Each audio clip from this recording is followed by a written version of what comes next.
Halo semua, sebelum memulai tutorial cara install sebuah sistem operasi, saya akan menjelaskan terlebih dahulu apa itu install, installer, dan sistem operasi. Dalam perangkat elektronik, install merupakan memasang software atau hardware untuk perangkat tersebut. Sebuah software yang menginstal sebuah program dalam PC disebut installer.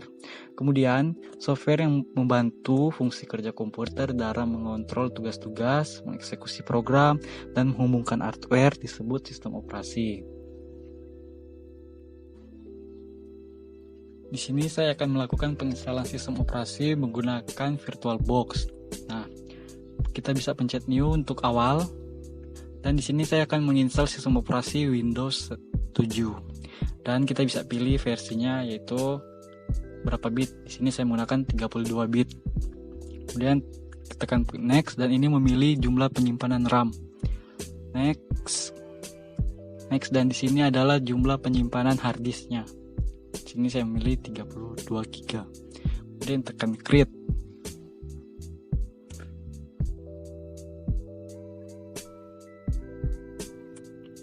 Selanjutnya, di sini kita langsung saja memulai penginstalannya dengan memencet start.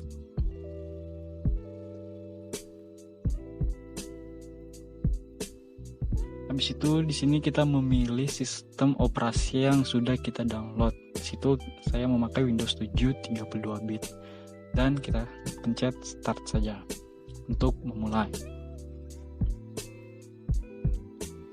Ya, ini saya menggunakan VirtualBox. Nah, dari sini kita tinggal menunggu hingga prosesnya selesai.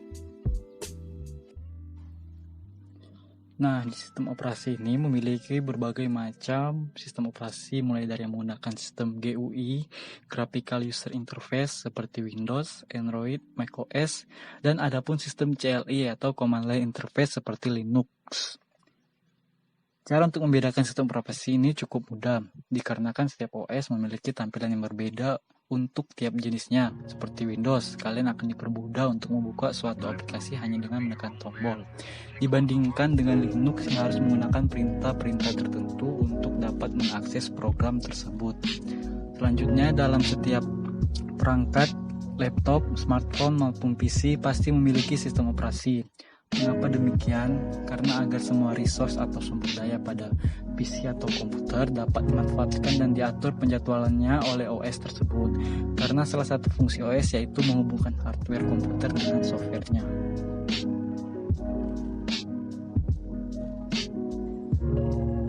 Setelah proses selesai, kita akan ditampilkan seperti ini yang dimana kita akan memilih bahasa Inggris dan klik next.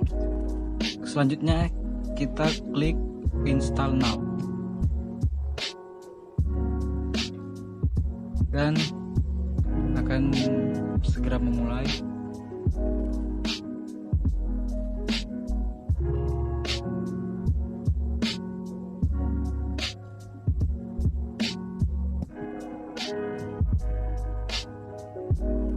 Setelah selesai, kita menyetujui persyaratan yang ada di atas. Klik next dan memilih custom atau advance.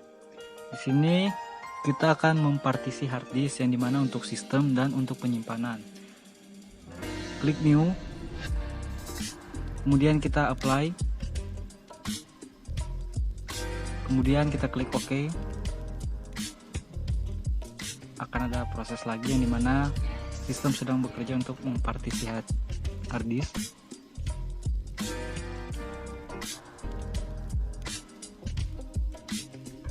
Setelah selesai, partisi hard disk sudah berhasil dan total penyimpanan untuk sistem ada 100 MB. Kemudian tekan next dan kita akan menunggu proses hingga ini 100%.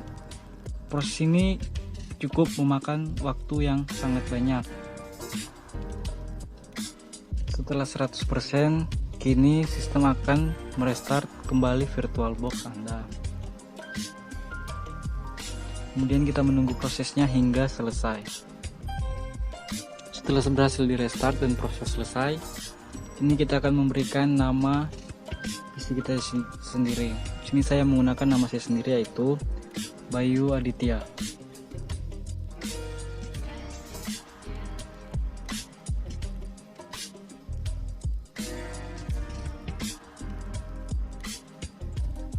Setelah selesai, kita bisa langsung klik next ke tahap selanjutnya.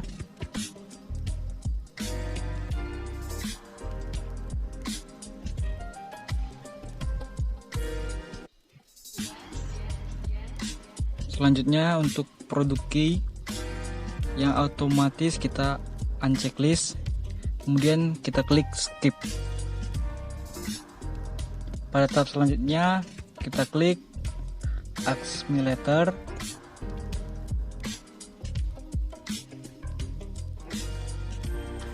Dan pada tahap selanjutnya kita akan memilih zona waktu. Karena kami ada berada di waktu Indonesia Timur, maka memilih waktu di Kuala Lumpur yang sesuai dengan Indonesia Timur. Kemudian next, public network, dan setelah itu ditunggu Windows siap digunakan. Assalamualaikum warahmatullahi wabarakatuh. Perkenalkan, nama saya Reza Yusril Noval, NIM 10191071 dari Prodi Sistem Informasi. Hari ini saya akan menjelaskan bagaimana cara melakukan dual boot pada Windows dengan Ubuntu. Di sini saya menggunakan VirtualBox sebagai media simulasinya. Nah, sekarang saya sudah memiliki Windows 7 yang terinstall pada VirtualBox. Lalu saya akan shutdown untuk mengbooting atau memasukkan disk image Ubuntu untuk diinstal. Kita masuk dalam setting, storage. Di sini ada SATA port atau tempat masukkan disk image-nya. Kalau di PC biasanya menggunakan flash disk yang sudah diboot menggunakan Rufus atau langsung installer atau kaset installernya.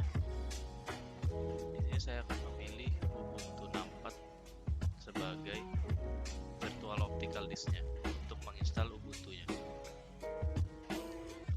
Oke. Dan saya akan mengeran lagi Windows-nya. Sebenarnya bagaimana jika PC tidak memiliki sistem operasi? Tentu saja sistem operasi adalah bagian yang penting dalam komputer. Jika OS tidak ada, maka hubungan terhadap hardware pun juga tidak akan ada. Ya, berarti OS sangat penting dalam komputer. Ada juga istilah hardware. Hardware adalah perangkat keras atau komponen fisik pada komputer yang dibutuhkan agar komputer itu sendiri bekerja. Hardware juga dapat membantu pengguna karena dapat mempermudah pekerjaan manusia. Contohnya seperti monitor, speaker untuk mendengarkan musik. Sedangkan software adalah sekumpulan baris bahasa pemrograman yang memiliki fungsi mengoperasikan suatu tugas dan mengeksekusi tugas tertentu. Biasanya software ini merupakan cara agar user dapat berinteraksi dengan komputer dan hardware. Hardware ini juga tidak akan berjalan jika tidak ada software yang mengatur resource dari hardware tersebut. Selanjutnya kita akan masuk ke instalasi Ubuntu. Persiapannya tidak rumit, hanya membutuhkan beberapa space yang cukup pada hard disk untuk menyimpan datanya dan memastikan bahwa perangkat keras kita ataupun OS PC kita dapat mensupport aplikasi yang kita ingin install tersebut. Di sini ada dua pilihan, yaitu try Ubuntu dan install Ubuntu. Saya akan memilih install Ubuntu dengan bahasa Inggris ya.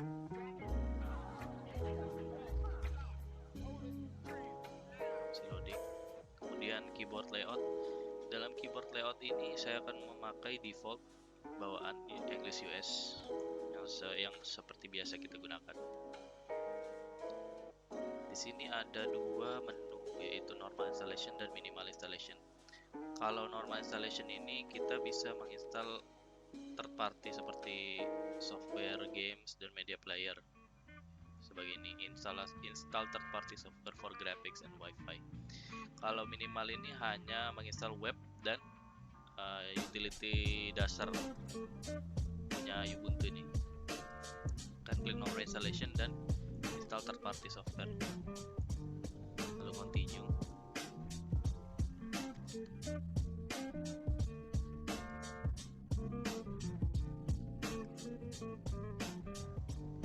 Di sini ada 3 pilihan karena ini this computer currently has Windows 7 on it. What would you like to do? Karena dia mendetek ada Windows 7 dalam VirtualBox ini, dalam komputernya ini, maka diberikan pilihan erase this and install Ubuntu. Ini akan menghapus semua program dokumen dan semua sistem operasinya dan menggantinya dengan Ubuntu. Atau install Ubuntu alongside Windows 7. Document, music, and other files will be kept.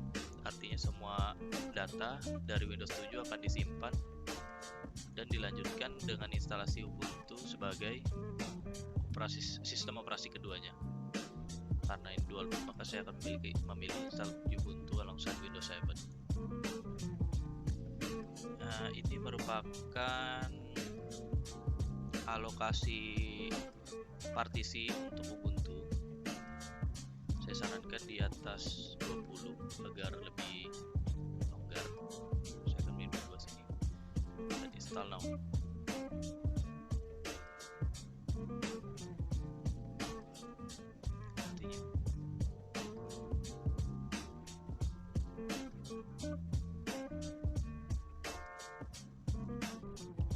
Di sini adalah pemilihan zona waktu untuk di OS Ubuntu-nya. Kita akan pilih part karena kita masuk bagian sini. Continue.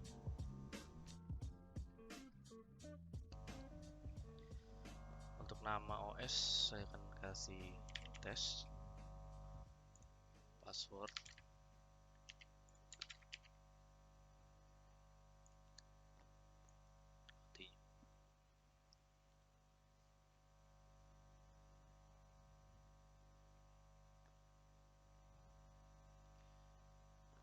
Pada tahap ini sudah memasuki tahap instalasi Ubuntu ya.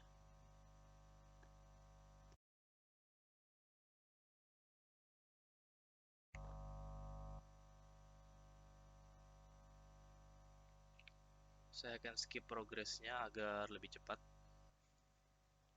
Baik, di sini sudah terinstall Ubuntu-nya, Ubuntu 64-bit dengan baik.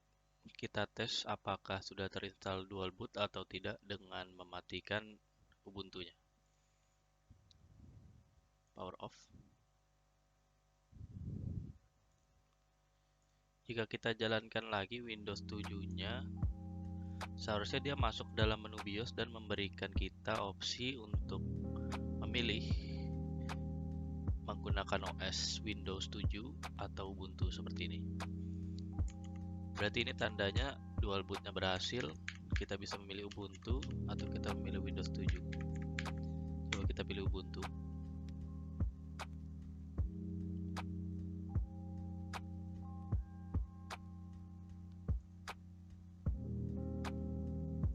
Ini user kita tadi tes dengan password sign in. Nah, di sini Ubuntu-nya terinstall dengan baik. Berarti dual boot yang kita lakukan tadi berjalan dengan sempurna. Baik, mungkin itu saja dari saya. Kurang lebihnya mohon maaf. Assalamualaikum warahmatullahi wabarakatuh.